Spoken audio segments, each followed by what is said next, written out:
Hello, നിങ്ങൾക്ക് എല്ലാവർക്കും Shiny Xavier YouTube പേജിലേക്ക് ഒത്തിരി സ്നേഹത്തോടെ വീണ്ടും സ്വാഗതം. ഇന്ന് ഞാൻ നിങ്ങൾക്ക് വേണ്ടി തയ്യാറാക്കുന്നത് നല്ലൊരു അവൽ വിളയിച്ചതിൻ്റെ റെസിപ്പിയാണ്. എനിക്ക് ഇന്ന് യാത്രയൊക്കെ കഴിഞ്ഞ് വന്നു ഞാൻ, അതുകൊണ്ട് ആ യാത്രയുടെ ആയിരിക്കും ചെറിയൊരു ജലദോഷമുണ്ട്, അതുകൊണ്ട് ഒന്ന് ക്ഷമിച്ചേക്കണേ. ഞാൻ ചേച്ചിക്ക് കൊണ്ടുപോകാനായിട്ടാണ് ഞാൻ ഈ അവൽ വിളയിക്കുന്നത്. ഞാൻ 1/2 കിലോ അവലാണ് വിളയിക്കാൻ പോകുന്നത്. അത് 2 വലിയ സിബ്ലോക്ക് ബാഗ് നിറച്ചും ഉണ്ടാവും.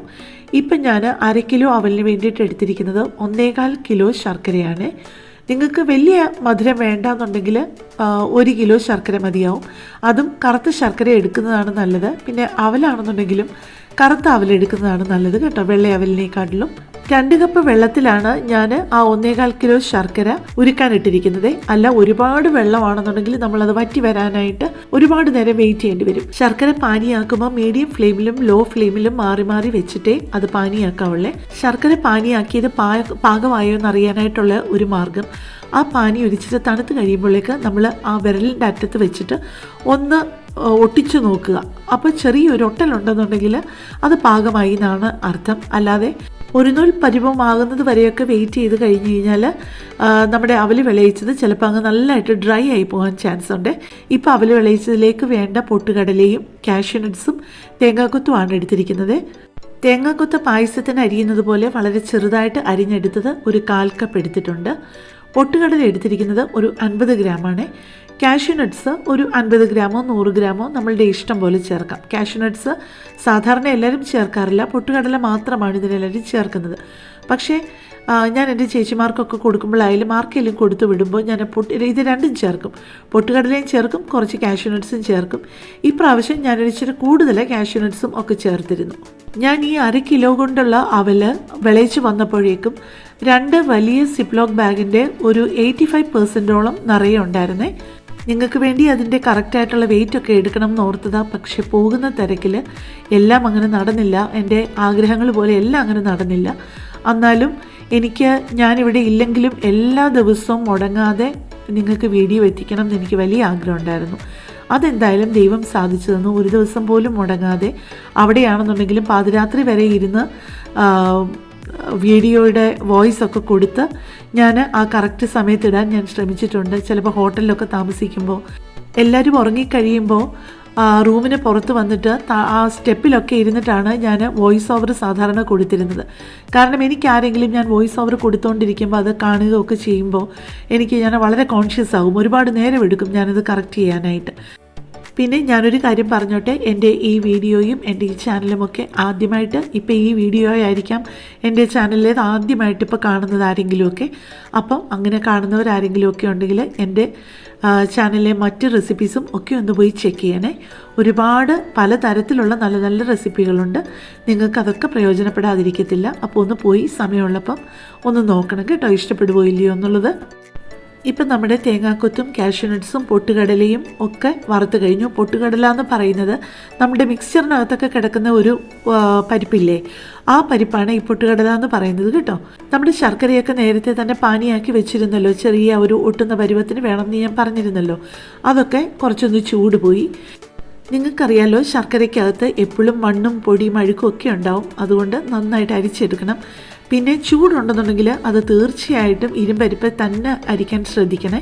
ഇപ്പം 1/2 കിലോ അവൽ വിളയിക്കാനായിട്ട് ഇവിടെ എടുത്തിരിക്കുന്നത് 2 ഫുൾ തേങ്ങയാണ്. മീഡിയം സൈസിലുള്ള 2 ഫുൾ തേങ്ങ ചേർത്തിട്ടുണ്ട്.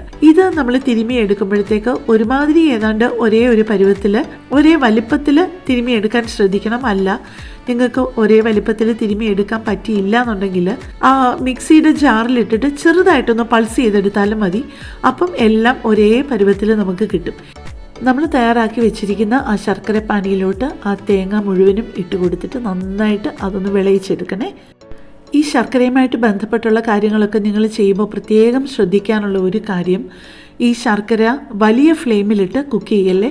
ചെറിയ ഫ്ലെയിമിലും മീഡിയം ഫ്ലെയിമിലും മാറി മാറി ഇട്ടിട്ട് നിങ്ങൾ കൂടെ തന്നെ നിന്നിട്ടേ ഇങ്ങനെയുള്ള കാര്യങ്ങൾ തയ്യാറാക്കാവുള്ളൂ. ഒരിച്ചിരി ക്ഷമയോടെ കാര്യങ്ങൾ ചെയ്ത് കഴിഞ്ഞാൽ അതേപോലെ നല്ല ടേസ്റ്റ് കിട്ടും. അല്ലെന്നുണ്ടെങ്കിൽ വലിയ തീയിലിട്ടാൽ ഇത് പെട്ടെന്ന് ശർക്കര കരിഞ്ഞു പോകാൻ സാധ്യതയുണ്ട്. അപ്പോൾ ഈ രുചി തന്നെ മാറിപ്പോവും. അടിക്ക് പിടിച്ചതുപോലെയൊക്കെ ഒരു രുചി വരും, കരിഞ്ഞ ഒരു ടേസ്റ്റൊക്കെ വരും, പ്രത്യേകിച്ച് ശർക്കര കൂടെ ആയതുകൊണ്ട്. അപ്പോൾ ഒരുപാട് ധൃതിയുള്ള സമയത്തൊന്നും നിങ്ങൾ ദയവ് ചെയ്ത് അവല് വിളയിച്ചതോ അങ്ങനെ വളരെ ശ്രദ്ധ കൊടുക്കേണ്ട കാര്യങ്ങൾ ഉണ്ടാക്കാൻ പോവാതിരിക്കുന്നതായിരിക്കും നല്ലത്. അല്ലെങ്കിൽ നമ്മുടെ കാശും പോകും, അത്രയും നമ്മൾ മെനക്കെട്ട സമയവും വേസ്റ്റായിപ്പോവും. ഇപ്പം നമ്മുടെ വൃത്തിയാക്കിയെടുത്ത 1/2 കിലോ അവല് ഇതിൻ്റെ ഒപ്പം ചേർത്തിട്ടുണ്ട്. ഇനിയും നമ്മുടെ തേങ്ങയും ശർക്കരയും അവലും എല്ലാം ഒരേപോലെ എല്ലായിടത്തും ആവുന്ന രീതിയിൽ നന്നായിട്ടൊന്ന് ഇളക്കി കൊടുക്കണം. ഈ ശർക്കരപ്പാനി തേങ്ങാക്കൂട്ടിലേക്ക് നമ്മൾ അവല് ചേർക്കുമ്പോൾ നമുക്ക് എന്തുമാത്രം വലിപ്പമുള്ള പാത്രം വേണമെന്ന് തോന്നിക്കുന്നു, അതിനേക്കാട്ടിലും കുറച്ച് കൂടുതൽ വലിപ്പമുള്ള പാത്രം എടുത്തു കഴിഞ്ഞാൽ നമുക്ക് ഈ ജോലി കുറേ കൂടെ ഈസി ആവും കേട്ടോ. അല്ലെന്നുണ്ടെങ്കിൽ നമ്മൾ ഇളക്കിക്കൊണ്ടിരിക്കുമ്പം കുറേ പുറത്തു പോകും. അതുപോലെ സൂക്ഷിച്ച് നമ്മൾ പുറത്തൊന്നും പോകാതെ നമ്മൾ ഇളക്കിക്കൊണ്ടിരിക്കണം. അതുകൊണ്ടാണ് വലിയ പാത്രം എടുക്കണമെന്ന് പറഞ്ഞത്. ഈ ശർക്കരപ്പാനിയും അവലും കൂടെ നന്നായിട്ട് അങ്ങ് യോജിക്കണം. കാരണം നിങ്ങളിപ്പോൾ കാണുന്നുണ്ടല്ലോ, ചില അവലയിലൊക്കെ വെള്ളപ്പാട് കാണുന്നുണ്ട്. അതെല്ലാം പൂർണ്ണമായിട്ട് മാറുന്നത് വരെ അത് ഇളക്കിക്കൊണ്ടിരിക്കണം. ഇപ്പം എല്ലായിടത്തും ഒരേപോലെ ആയിട്ടുണ്ട് നമ്മുടെ ശർക്കരപ്പാനിയും തേങ്ങയും ഒക്കെ. ഒരിടത്തും അങ്ങനെ തേങ്ങയൊന്നും കട്ട പിടിച്ച് കിടക്കുന്നില്ല എന്ന് ഉറപ്പ് വരുത്തണേ. നമ്മൾ ഈ അവല് ചേർക്കുന്നതിന് മുമ്പ് നല്ലവണ്ണം ഇളക്കി കൊടുത്തിട്ട് വേണം ഈ അവല് ഇതിലേക്ക് ചേർക്കാനായിട്ട്. ഇപ്പം നമ്മൾ നെയ്യിൽ വറുത്ത് വെച്ചിരുന്ന 50 ഗ്രാം നെയ്യിലാണ് നമ്മളിതെല്ലാം വറുത്തിരുന്നത്. അത് പറഞ്ഞു എന്നാണ് തോന്നുന്നത്. ഇല്ലെങ്കിൽ 50 ഗ്രാം നെയ്യിലാണ് നമ്മൾ ഇതെല്ലാം കൂടെ വറുത്തിരുന്നത്. നിങ്ങൾക്ക് വേണമെന്നുണ്ടെങ്കിൽ നെയ്യിലല്ലാതെ എണ്ണയിൽ വേണമെന്നുണ്ടെങ്കിലും ചെയ്യാം കേട്ടോ. പക്ഷേ ഇത്രയും ടേസ്റ്റ് ഉണ്ടാവില്ല. അതുപോലെ നെയ്യാണെങ്കിൽ തന്നെ 50 ഗ്രാം തന്നെ വേണമെന്നില്ല. കാരണം ഞാൻ പറഞ്ഞല്ലോ, ഇതെനിക്ക് ദൂരേക്ക് കുറച്ച് നാളത്തേക്ക് ഇരിക്കാനായിട്ട് കൊണ്ടുപോകാൻ വേണ്ടിയിട്ടാണ്. ചേച്ചിക്കൊക്കെ കുറച്ച് നാൾ വെച്ചിരുന്ന് ഉപയോഗിക്കാൻ വേണ്ടിയിട്ടാണ്. അതുകൊണ്ടാണ് ഇച്ചിരി കൂടുതൽ നെയ്യ് ഉപയോഗിച്ചത്. ഇപ്പം ഞാൻ അതിനകത്തോട്ട് ചുക്കുപൊടിയും ഏലക്കാപ്പൊടിയുമാണ് ചേർക്കുന്നത്. ഏലക്കാപ്പൊടി 1 ടീസ്പൂൺ വടിച്ച് ചേർക്കുന്നുണ്ട്, അതായത് ലെവലായിട്ട്. ചുക്കുപൊടിയും 1 ടീസ്പൂൺ ലെവലായിട്ട് ചേർക്കുന്നുണ്ട്.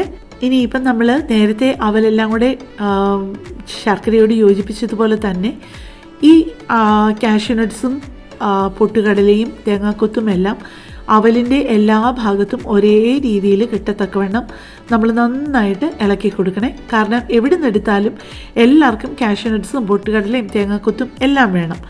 അതുപോലെ നല്ലതായിട്ട് ഇളക്കി കൊടുത്തിട്ട് നല്ലതായിട്ട് തണുക്കാനായിട്ട് വെയിറ്റ് ചെയ്യുക. പക്ഷേ ഇത് ഒരുപാട് ദിവസം പുറത്തിരിക്കില്ല. പക്ഷേ ഒരു ദിവസം ഒന്ന് പുറത്ത് വെച്ചേക്കുന്നത് നല്ലതാണ്. തണുപ്പൊക്കെ പോയി കഴിഞ്ഞിട്ട് ഉറുമ്പൊന്നും കയറാതെ നമ്മൾ ഒരു ദിവസം ഒന്ന് പുറത്ത് വെച്ചാൽ ഇതെല്ലാം കൂടെ നന്നായിട്ട്, അതിൻ്റെ മണമെല്ലാം കൂടെ നന്നായിട്ടൊന്ന് പിടിക്കും. അതിനുശേഷം നമുക്ക് ഒന്നുകിൽ കുറച്ചാണ് ഉണ്ടാക്കുന്നതെന്നുണ്ടെങ്കിൽ പെട്ടെന്ന് ഉപയോഗിച്ച് തീർക്കുക, അല്ലെങ്കിൽ ഫ്രിഡ്ജിൽ വെച്ചിട്ട് ആവശ്യത്തിൻ്റെ സമയത്ത് നമുക്ക് കഴിക്കാൻ ആവശ്യമുള്ള സമയത്ത് ചെറുതായിട്ടൊന്ന് ചൂടാക്കി എടുത്താൽ മതി. മൈക്രോവേവിലോ അല്ലെങ്കിൽ അടുപ്പിൽ തന്നെ വെച്ചിട്ടോ ചൂടാക്കി എടുത്താൽ മതി. ഇത് നല്ലവണ്ണം പഴുത്ത ഏത്തയ്ക്ക പുഴുങ്ങിയതിൻ്റെ കൂടെയും അല്ലാതെ പഴത്തിൻ്റെ കൂടെയും അല്ല ഇതൊന്നും ഇല്ലെങ്കിലും അല്ലാതെ ഒറ്റയ്ക്ക് കഴിക്കാനും വളരെ ടേസ്റ്റി ആയിട്ടുള്ളൊരു സാധനമാണ്. അപ്പോൾ ഒരു പ്രാവശ്യമെങ്കിലും നിങ്ങളിതൊന്ന് ട്രൈ ചെയ്ത് നോക്കണം കേട്ടോ. അപ്പം നമുക്ക് കൂടുതൽ നല്ലൊരു വീഡിയോയുമായിട്ട് നാളെ കാണാം. താങ്ക്